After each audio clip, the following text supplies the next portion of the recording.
Assalamualaikum warahmatullahi wabarakatuh. Perkenalkan, nama saya Silviana Hamdani, stambuk J701180002. Saya dari kelompok 2 praktikum metode farmakologi kelas B. Di sini saya akan menjelaskan cara kerja dari percobaan kali ini.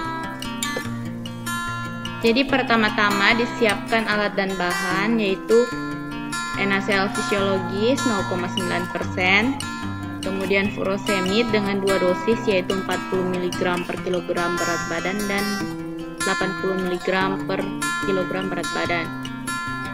Kemudian hidroklorotiazid dengan dosis 25 mg per kilogram berat badan dan spironolakton dengan dosis 25 mg per kilogram berat badan.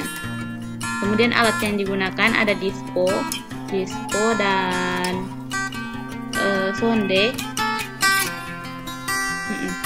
Kemudian hewan uji yang digunakan yaitu tikus putih di sini. Jadi cara kerjanya pertama yaitu diambil tikus putih dari kandang, diambil ekornya karena dia ekornya panjang. Jadi ini ekornya pendek ya, sebenarnya dia panjang. Terus diletakkan di atas meja. Setelah itu pertama kita suntikan atau sonde dia dengan 5 ml Aquades hangat. Tujuannya untuk mempercepat dan menambah volume dari urin. Jadi cara pegang hewan uji ya. Jadi cara pegangnya, jadi pakai tangan kiri supaya tangan kanannya bisa dipakai untuk menyonde. Kemudian di jari telunjuk dengan jari tengah pegang kuat-kuat lehernya. Kemudian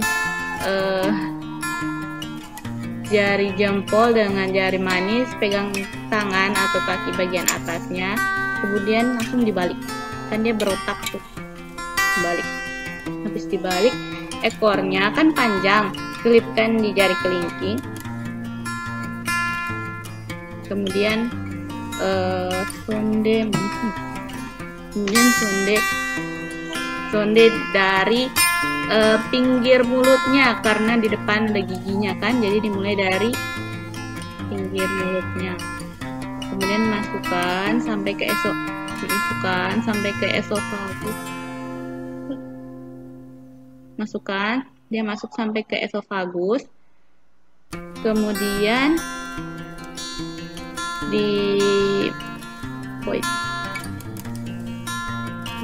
setelah itu biarkan dilepas, lalu disuntikan masing-masing obat yang digunakan secara intraperitoneal. Jadi kenapa obatnya disuntik secara intraperitoneal? Karena intraperitoneal memiliki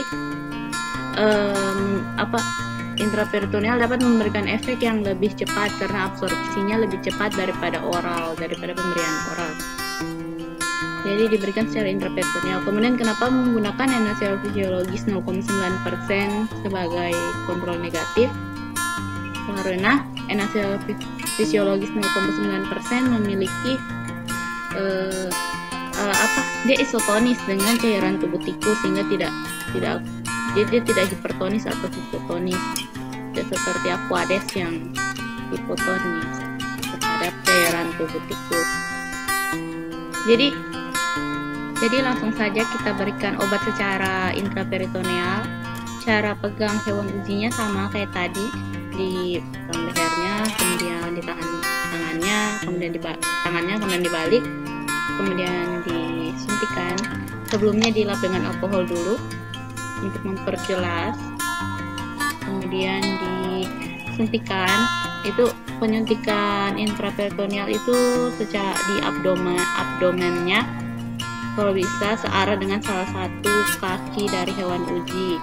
Kemudian disuntikan, perhatikan supaya tidak mengenai bagian vitalnya, organ vitalnya seperti kandung kemih dengan hati. Langsung saja disuntikan seperti ini. Kemudian itu ditahan dengan alkohol, nanti ditaruh kapas yang ada alkoholnya, kemudian ditarik. Setelah itu dilepaskan tikus ke wadah kandang khusus dan ditampung urinnya di tempat penampungan khusus. Kemudian diamati dan dicatat frekuensi urin tikus selama 30 menit, 60 menit, dan 90 menit serta warna urin tikus dan kejernihan akhir dari urin. Yang terakhir, hitung volume kumulatif urin dengan rumus volume urin yang dikeluarkan atau diekskresikan per volume aqueous yang disonde kali 100%. Baiklah, saya rasa sekian penjelasan saya mengenai cara kerja pada percobaan uji diuretik kali ini. Selanjutnya teman saya akan menjelaskan mengenai obat-obat yang digunakan pada percobaan kali ini, yang mengenai indikasi, mekanisme kerja, serta dosis yang akan digunakan. Terima kasih. Perkenalkan, nama saya Nur Fadila, stambuk G701-18197. Jadi di sini saya akan menjelaskan sedikit mengenai obat hidrochlorothiazid. Indikasinya hipertensi dan edema, dosisnya hipertensi 12,5 sampai 50 mg per oral 1 kali sehari, edema 21 sampai 100 mg per oral 1 kali atau 2 kali sehari, sedangkan dosis maksimumnya 200 mg per hari. Nah, mekanisme kerjanya menghambat reabsorpsi natrium dalam tubulus ginjal distal, menghasilkan peningkat ekskresi air dan natrium, kalium, dan ion hidrogen.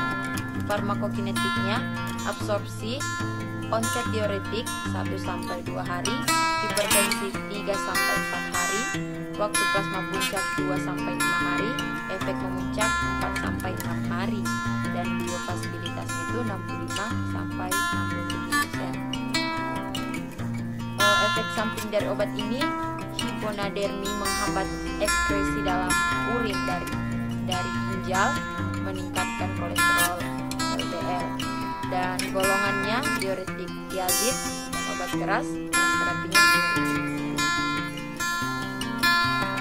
Nama saya Nisa Pratiwi Lamonjong, stambuk G701-18139.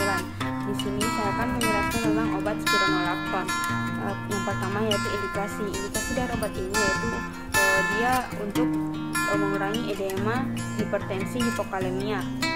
Nah, dosisnya itu dewasa, PO awal itu 100 mg dan bisa menyesuaikan dosis sesuai dengan respon hingga 400 mg per hari. Mekanisme kerjanya yaitu spironolakton ini dia bekerja di tubulus ginjal distal sebagai antagonis kompetitif di desterone.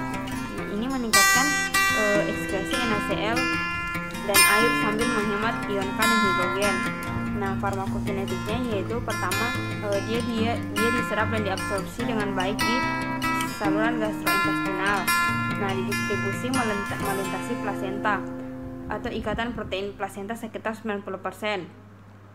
Dan di metabolisme secara luas menjadi beberapa metabolit aktif dan diekskresi melalui urin dan feses sebagai urin dan feses. Nah, efek sampingnya itu dia mengantuk, mual, muntah, diare, dan pusing. Dan golongan obatnya yaitu obat keras.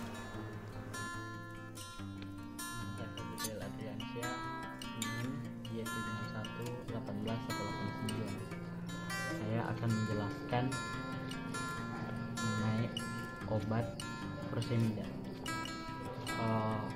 Obat furosemid memiliki nama sinonim furosemida dan memiliki nama resmi furosemidum. Untuk indikasi dari obat furosemidum ini yaitu untuk mengurangi cairan berlebihan dalam tubuh yang disebabkan oleh kondisi seperti gagal jantung, penyakit hati, dan ginjal. Kemudian untuk mekanisme aksi dari obat furosemida ini, dia bekerja dengan cara menghambat